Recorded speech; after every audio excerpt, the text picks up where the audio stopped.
요한계시록 10장 1절부터 11절 말씀 한 절씩 교독하겠습니다. 제가 먼저 1절 읽겠습니다.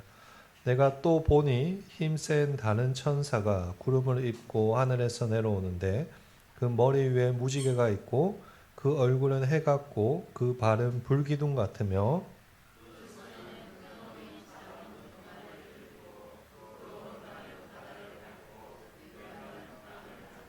사자가 부르짖는 것 같이 큰 소리로 외치니 그가 외칠 때 일곱 우레가 그 소리를 내어 말하더라.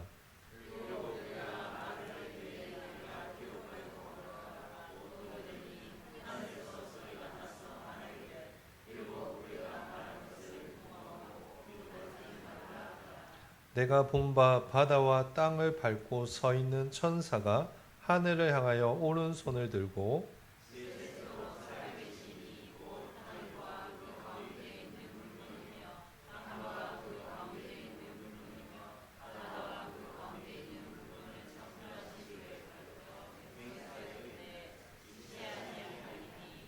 일곱째 천사가 소리내는 날 그의 나팔을 불려고 할 때 하나님이 그의 종 선지자들에게 전하신 복음과 같이 하나님의 그 비밀이 이루어지리라 하더라.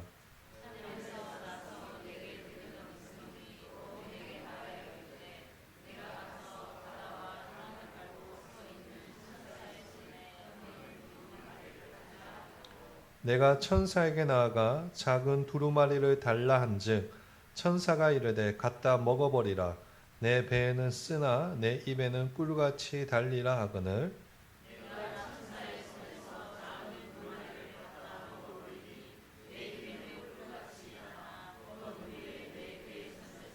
같이 읽겠습니다. 그가 내게 말하기를 내가 많은 백성과 나라와 방언과 임금에게 예언하여라 하리라 하더라. 아멘. 우리 옆 사람에게 인사하겠습니다. 오늘 오후에도 잘 오셨습니다.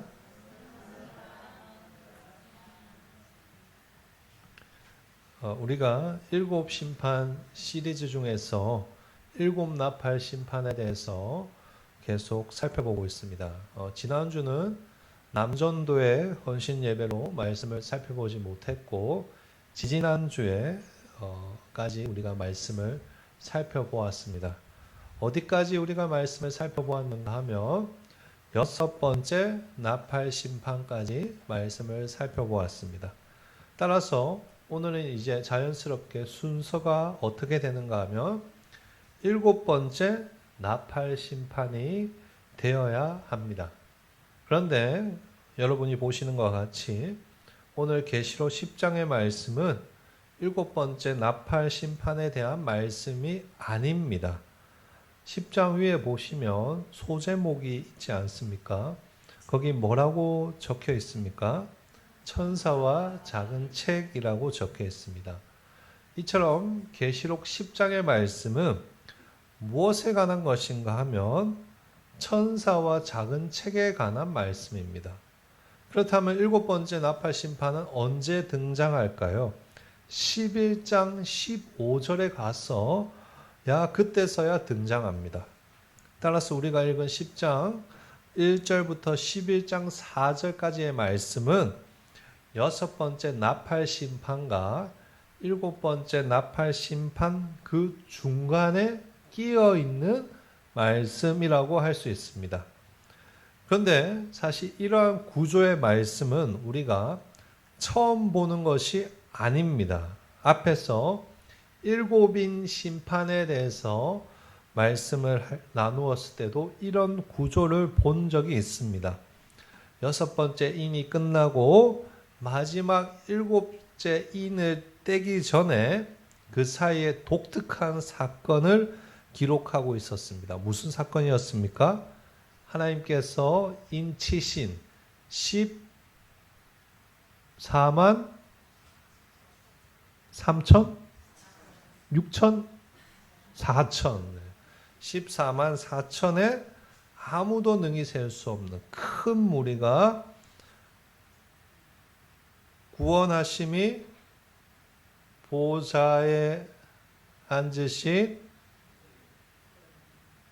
제가 대답을 안 하고 있죠? 네.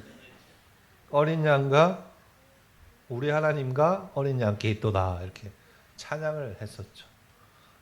그래서 그걸 이 중간에 6번째 인과 7번째 인 심판 사이에 이 말씀들을 뭐라고 했습니까? 중간 계시라고 했습니다. 중간 계시.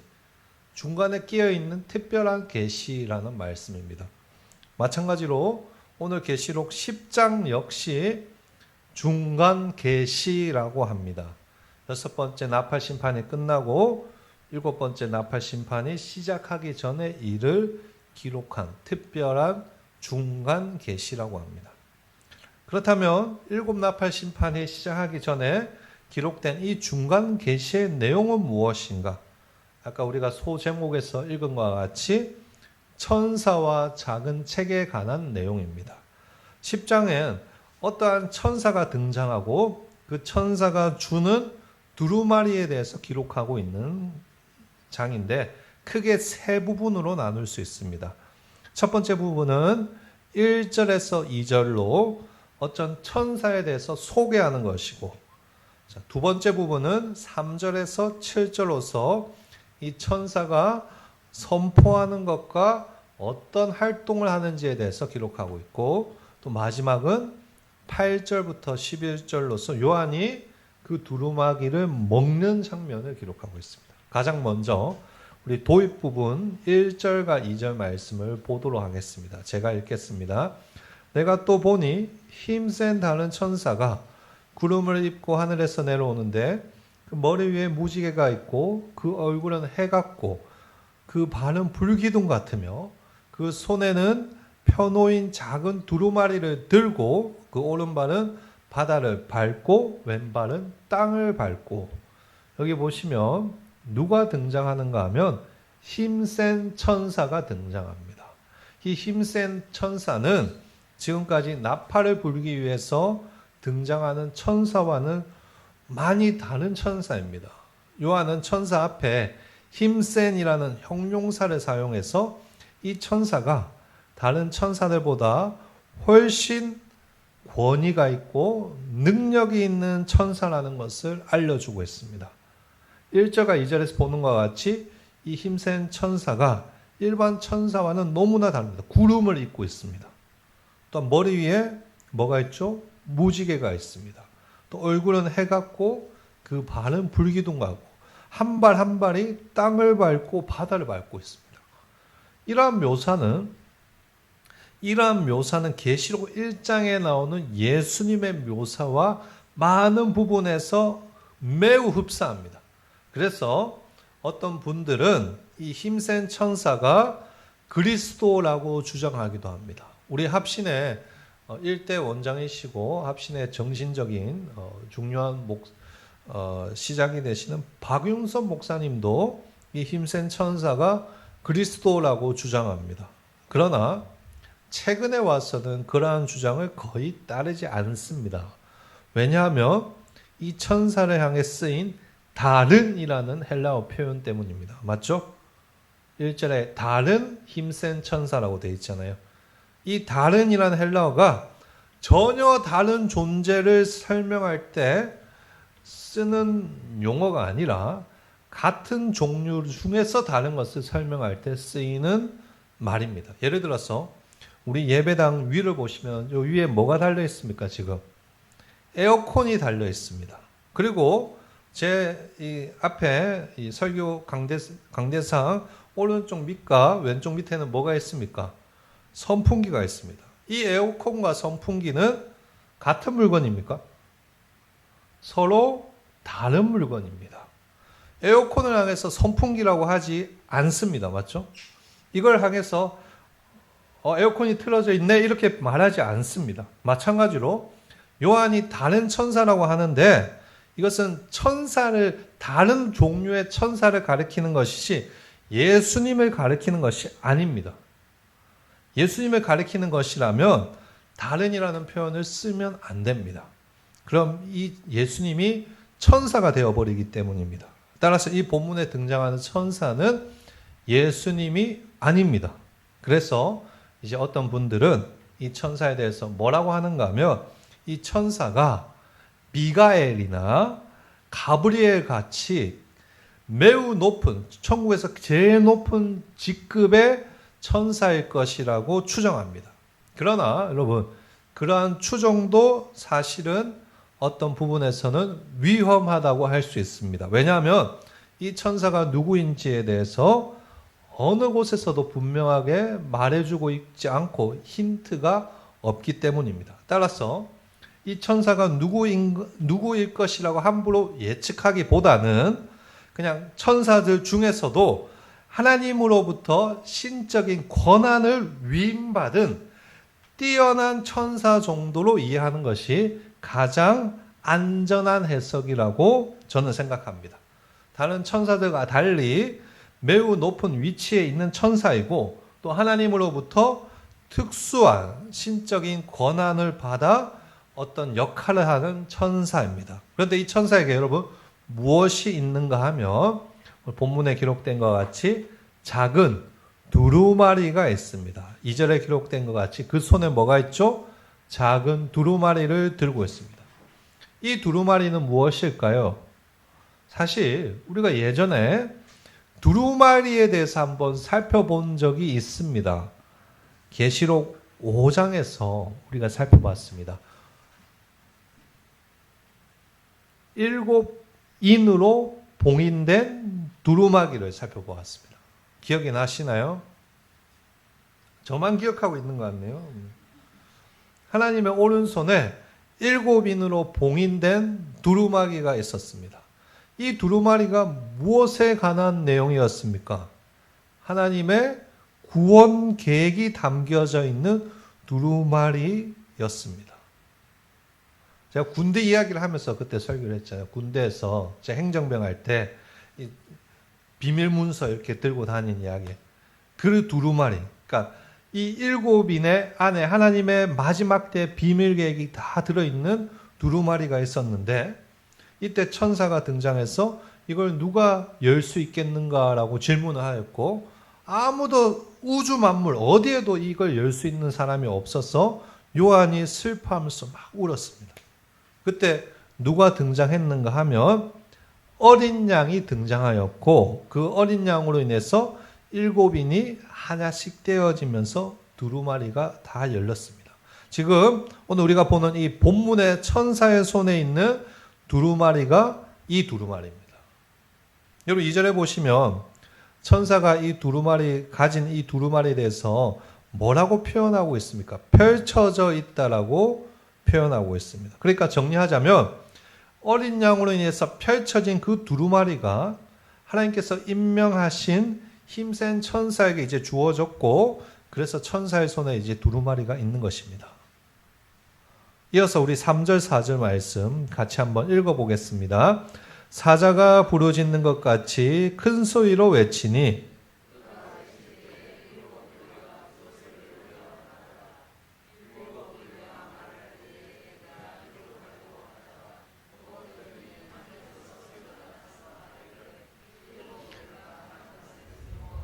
기록하지 말라 하더라.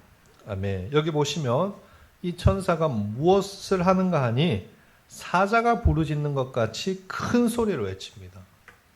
이 비유는 선지자들이 자주 사용하는 비유인데 어떠한 메시지를 강하게 전할 때 사용하는 비유입니다. 즉 하나님으로부터 신적 권한을 받은 이 천사가 온 세계를 향해 메시지를 전하기 위해서 소리치는 것입니다. 물론 이 메시지가 무엇인지 우리는 정확하게 알 수 없습니다. 어떤 이는 이것이 하나님께서 택하신 이들을 부르는 큰 외침이라고 주장하는 사람도 있고 또 어떤 이들은 이것이 회개하라고 촉구하는 외침이라고 주장하는 사람도 있습니다. 그러나 이건 역시 성경에 자세하게 기록되어 있지 않기 때문에 섣불리 알기는 어렵습니다.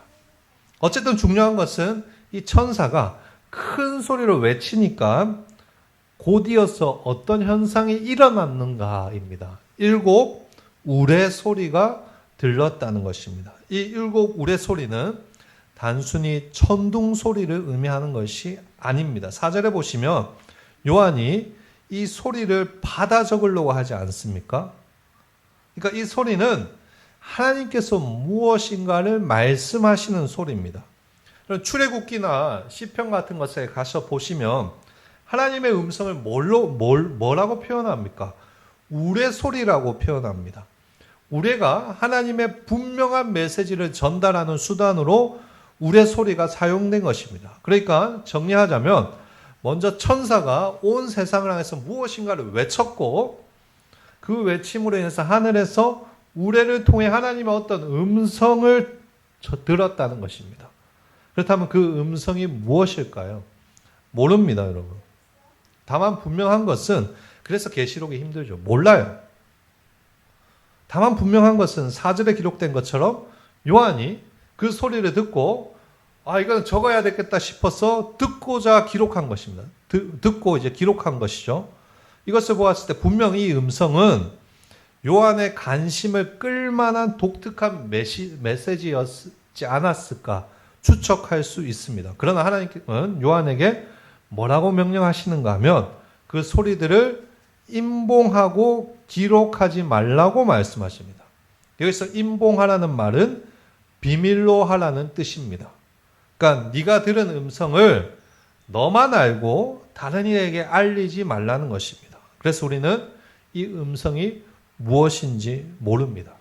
많은 학자들은 이것을 가지고 어떻게 해석하는가 하면 이 음성이 아직 알려지지 않은 무시무시한 재앙들에 관한 것이라고 추측합니다. 또 어떤 사람들은 이 음성이 사탄과 악한 세력들의 마지막이 어떠한가에 대한 하나님의 음성이라고 추정하는 사람들도 있습니다.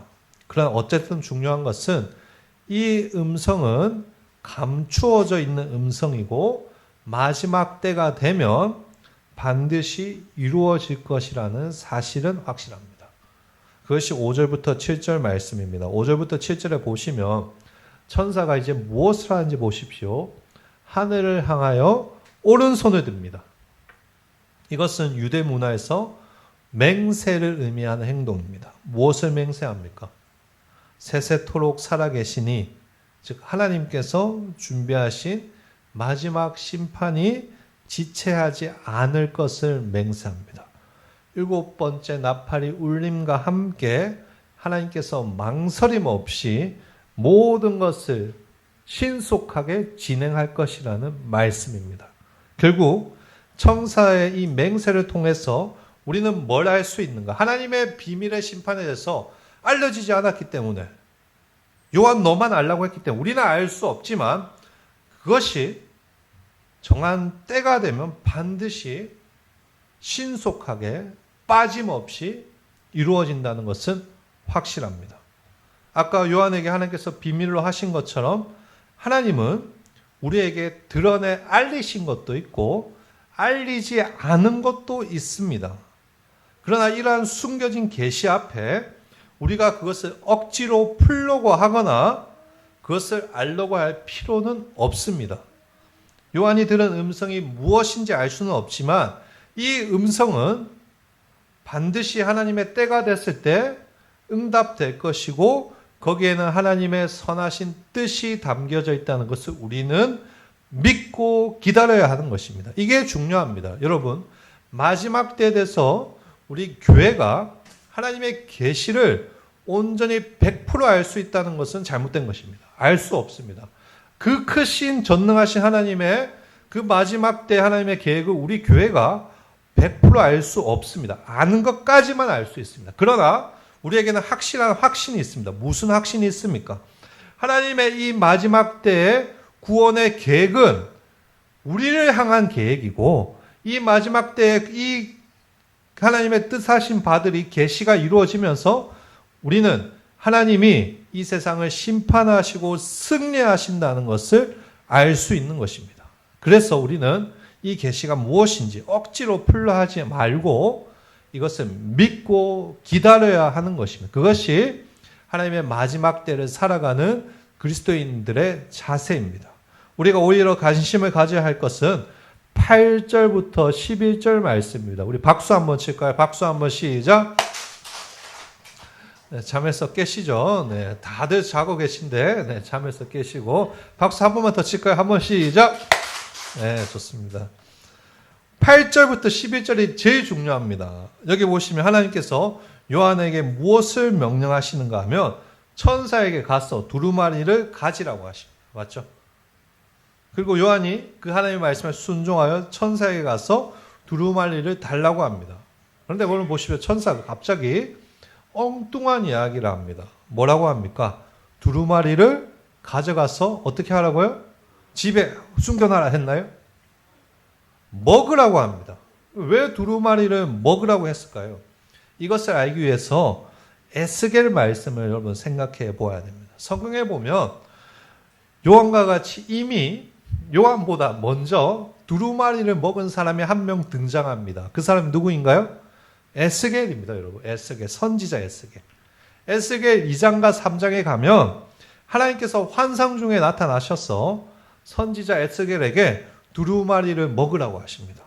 이 두루마리에 무엇이 기록되어 있는가 하면 안팎으로 심판과 관련된 슬픔, 탄식, 재앙의 말들이 기록되어 있다고 합니다.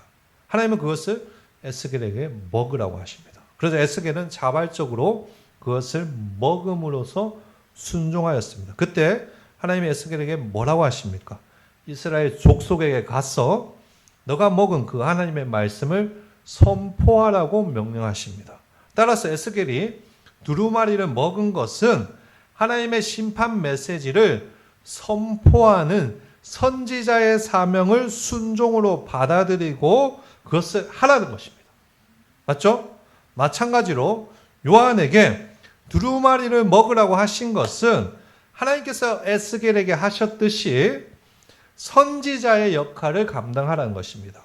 그래서 하나님의 말씀을 받아 먹으라는 것입니다.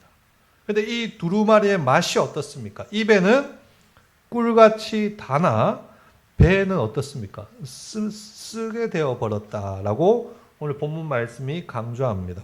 왜 하나님이 주시는 이 두루마리가 입에는 달고 배에는 쓸까요?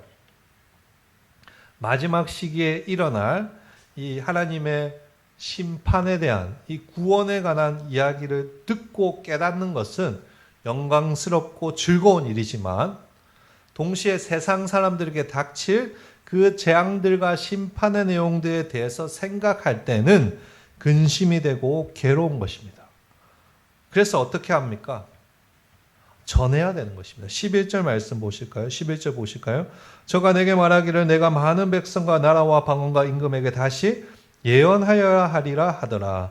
하나님께서 사도 요한에게 무엇을 명령하십니까? 가서 전하라고 하십니다. 마지막 때 그 비밀, 우리에게는 기쁨이 되지만 저 사람들에게는 죽음의 소식이 되는, 내 입에는 달지만 내 배에는 쓴 이 마지막 때의 비밀을 너가 알고 있으니 이제 가서 전하라는 것입니다. 마지막 때의 비밀을 알았으니 걱정만 하고 근심만 하지 말고 가서 종말에 대해서, 하나님의 심판에 대해서 가서 전하라는 것입니다. 예수 그리스도께서 반드시 이 땅에 오실 것이고 마지막 때가 되면 하나님의 심판이 있을 것을 알리라는 것입니다. 여러분, 요한계시록을 쓸 당시 요한의 나이가 얼마나 되었을까요, 여러분? 지금 명령을 받고 있는 요한의 나이가 몇 살쯤 됐을 거라고 생각하십니까? 여기에 있는 우리보다 나이가 더 많습니다. 90살입니다. 그 나이쯤 되면 이제 뭘 해야 되죠? 은퇴를 하든지 좀 쉬든지 해야 됩니다. 그런데 하나님께서 요한에게 뭐라고 하시죠? 전하라고 하십니다. 왜요? 마지막 때가 되기 전 한 사람이라도 더 구원하기 위해서입니다. 두루마리를 먹었으니 한 영혼이라도 더 구원하기 위해서 가서 전하라는 것입니다. 이것이 정말로 중요합니다. 요한에게 주시는 이 하나님의 명령은 요한에게만 적용되는 것이 아닙니다.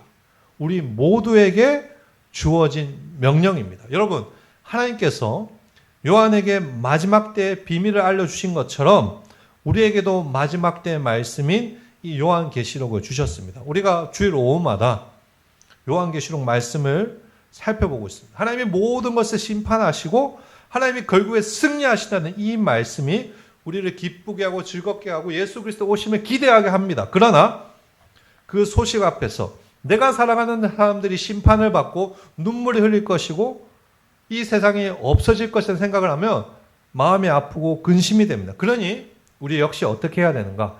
요한과 같이 주님의 다시 오심과 심판에 대해서 이 세상 가운데 전해야 되는 것입니다. 그것이 교회의 역할이고 우리 그리스도인들의 사명입니다. 여러분, 성도의 삶에는 은퇴라는 것이 없습니다. 여러분, 성도의 삶에는 은퇴라는 것이 없다고요. 하나님의 뜻은 하나님께서 반드시 성취하시지만 그것을 위해서 우리들이 평생 해야 될 역할이 있습니다. 전하는 것입니다. 그것이 하나님의 최종적인 심판이 임할 때를 살아가는 우리 성도들에게 또 우리 교회에게 주신 하나님의 사명입니다. 오늘날 이 세상을 보십시오.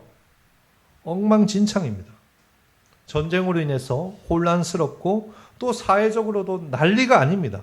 거짓이 선이 되어버리고 선을 거짓이라고 하는 시대입니다. 하나님께서 주신 말씀보다 내가 생각하는 것, 내 감정이 더 중요합니다.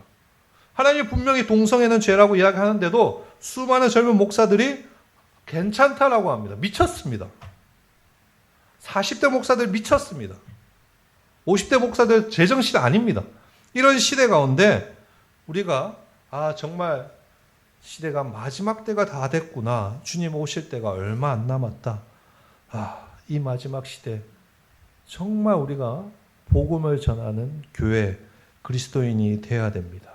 요한에게 두루마리를 주시고 사명을 주신 것처럼 우리가 그 사명을 끝까지 감당하는 교회 그리스도인이 되어야 됩니다. 우리 한일교회가 또 우리 모든 성도님들이 그러한 복음의 사명을 감당하는 교회 또 그리스도인 되기를 간절히 축복합니다. 하나님의 말씀을 바르게 선포하여 이 마지막 때에 한 사람이라도 더 구원받을 수 있도록 구원 방주의 역할을 감당하는 한일교회 그리스도인 되기를 축복합니다. 함께 기도하며 함께 노력할 때 하나님께서 우리를 통해 일하실 것이라고 믿습니다.